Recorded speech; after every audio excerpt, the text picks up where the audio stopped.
मन ही मनुष्यों के बंधन और मोक्ष का कारण है। शुद्ध मन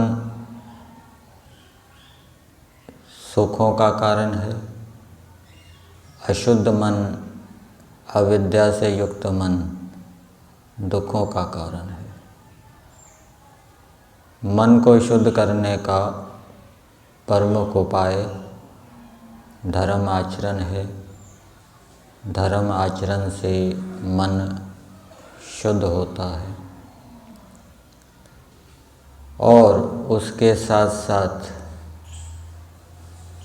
यदि मनुष्य का कोई लक्ष्य है कि मुझे ये कार्य करना है और वो उस लक्ष्य की प्राप्ति में धर्म पूर्वक उत्साह से लगा हुआ है, तो उसका मन शुद्ध रहेगा।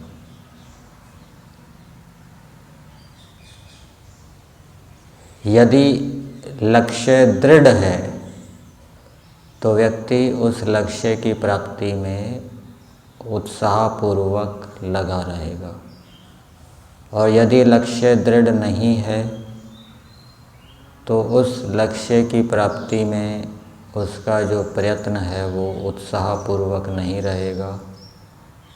परिणाम स्वरूप उसके मन के अंदर बीच बीच में अनेक प्रकार के वितर्क उत्पन्न होते रहेंगे।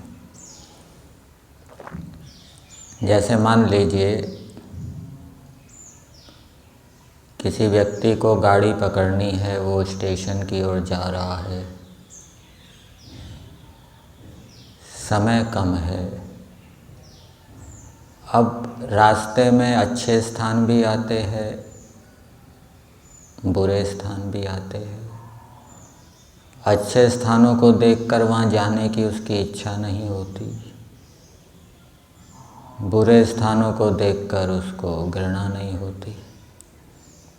उसका तो दिमाग कहाँ लगा हुआ है कि मुझे समय पर स्टेशन पहुँचना है, समय पर पहुँच जाऊँ, गाड़ी ना छूटे। सारा दिमाग, सारा ध्यान उसका वहीं लगा हुआ है। बीच में कोई प्रतिकूलता आ जाए तो वो उसकी ओर ध्यान नहीं देगा, वो अपने लक्ष्य की ओर बढ़ता जाएगा, चाहे अनुकूलता आए चाहे प्रतिकूलता आए। इसी प्रकार से यदि हमारा लक्ष्य दृढ़ है तो हम उस लक्ष्य की प्राप्ति में लगे रहेंगे। कोई निंदा करे, अपमान करे, कोई अनुकूल चले, कोई प्रतिकूल चले, कोई स्तुति करे, कोई प्रशंसा करे, गर्मी हो, सर्दी हो, भूख हो, प्यास हो, वो उनकी परवाह ना करते हुए अपने लक्ष्य की प्राप्ति में लगा रहेगा। प्रतिकूलता से दुखी नहीं होगा, प्रतिकूलता से द्वेष नहीं करेगा, अनुकूलता से सुखी नहीं होगा, अनुकूलता में राग नहीं करेगा। कोई स्तुति कर रहा है तो उससे प्रसन्न नहीं होगा, कोई निंदा कर रहा है तो उसकी ओर ध्यान नहीं देगा, वो अपने लक्ष्य की ओर लगा रहेगा। परिणाम स्वरूप उसका मन क्या है? शुद्ध रहेगा, और मन के शुद्ध होने के कारण वो सुखी रहेगा। तो लक्ष्य को बनाना चाहिए, किसी लक्ष्य को बनाकर फिर उसको प्राप्त करने के लिए प्रयास करना चाहिए। लक्ष्य को दृढ़ करने के लिए उस लक्ष्य के विषय में प्रतिदिन चिंतन करना चाहिए कि मुझे इस लक्ष्य को शीघ्र प्राप्त करना है। इस लक्ष्य को यदि मैंने प्राप्त कर लिया तो ये उपलब्धि होगी। ऐसा प्रतिदिन वो लक्ष्य बनाकर उसकी प्राप्ति का विचार करेगा, उसके लाभों के ऊपर विचार करेगा, तो फिर दिन भर उसका जो दिमाग है, मन है, लक्ष्य में ही लगा रहेगा। इधर उधर नहीं जाएगा, परिणाम स्वरूप क्लेशों से युक्त नहीं होगा। इसलिए लक्ष्य को प्रतिदिन बनाना चाहिए, और जो लक्ष्य बना हुआ है उसको प्रतिदिन दोहराना चाहिए, उसके लाभों के ऊपर विचार करना चाहिए, और लक्ष्य प्राप्त नहीं हुआ उसकी हानियों के ऊपर विचार करना चाहिए। इस प्रकार से धर्म पूर्वक पुरुषार्थ करते हुए उसका लक्ष्य दृढ़ होगा, और फिर परिणाम स्वरूप उसका मन भी शुद्ध होगा। दूसरा, लक्ष्य मैं प्राप्त कर लूँगा, ऐसा दृढ़ विश्वास भी होना चाहिए कि मैं इस लक्ष्य को प्राप्त कर लूँगा, और ये दृढ़ विश्वास उसकी गति को लक्ष्य की ओर और बढ़ा देगा। यदि लक्ष्य की प्राप्ति में विश्वास नहीं है, संशय है, तो उसकी लक्ष्य की ओर जो गति है वो कम रहेगी। जैसे उदाहरण के लिए एक भगत इमली के पेड़ के नीचे ईश्वर का भजन कर रहा था। बहुत समय हो गया उसको भजन करते हुए। एक बार नारद जी वहाँ से गुजरे, तो उस भगत ने नारद जी को कहा, आप भगवान के पास जाइए और उनसे पूछिए कि ये फलाने भगत हैं, आप उनको दर्शन कब देंगे। तो नारद जी भगवान के पास गए, सारा वृत्तांत सुनाया।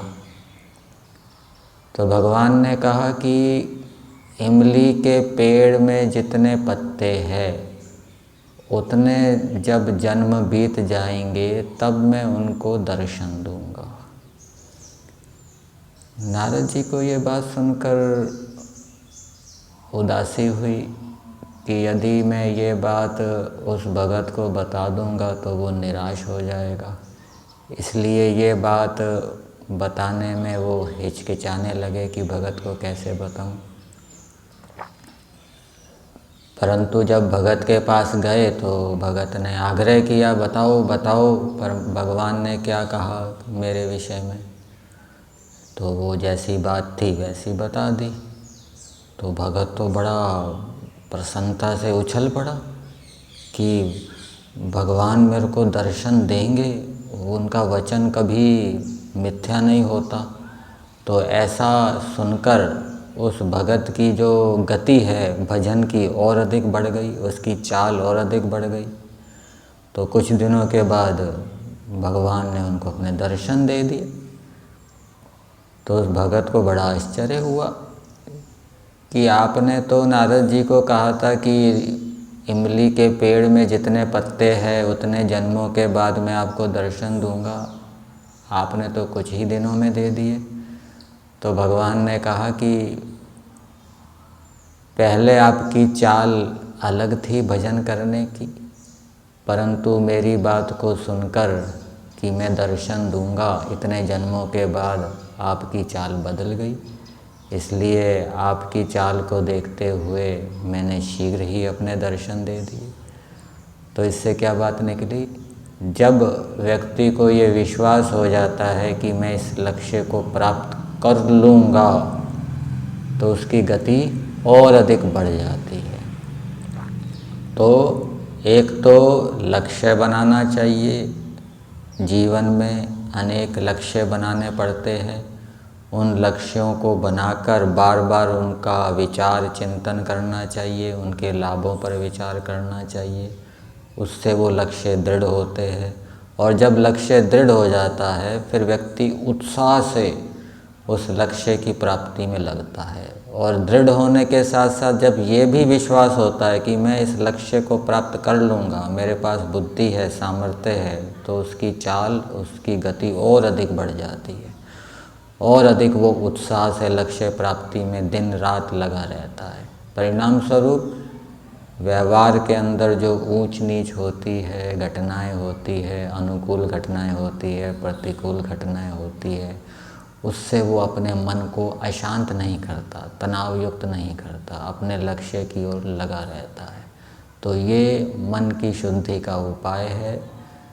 मनुष्य धर्म का आचरण करे, धर्म के आचरण के साथ साथ कोई लक्ष्य भी बनाए, वो लक्ष्य दृढ़ हो और उस लक्ष्य की प्राप्ति में उत्साहपूर्वक लगा रहे, तो उससे मन उसका शुद्ध रहेगा। और जब लक्ष्य दृढ़ होता है, जब लक्ष्य प्राप्ति का विश्वास होता है, तब व्यक्ति समय का, पदार्थों का सदुपयोग करता है।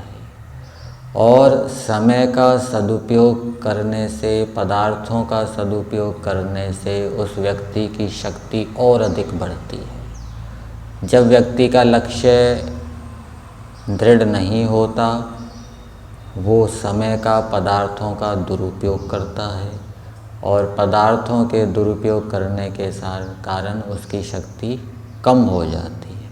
शक्ति कम हो जाने से फिर उसका प्रभाव मन की शुद्धि के ऊपर भी पड़ता है, उसका मन अशुद्ध रहने लगता है और परिणाम स्वरूप उसका जो जीवन है वो दुख में हो जाता है। इसलिए हम अनेक लक्ष्यों को बनाएं अपने जीवन में कुछ करने के, और उन लक्ष्यों की प्राप्ति के लिए उत्साह से जुटे रहें। और वो तब होगा जब लक्ष्य दृढ़ होगा, वो तब होगा जब लक्ष्य प्राप्ति के ऊपर विश्वास होगा।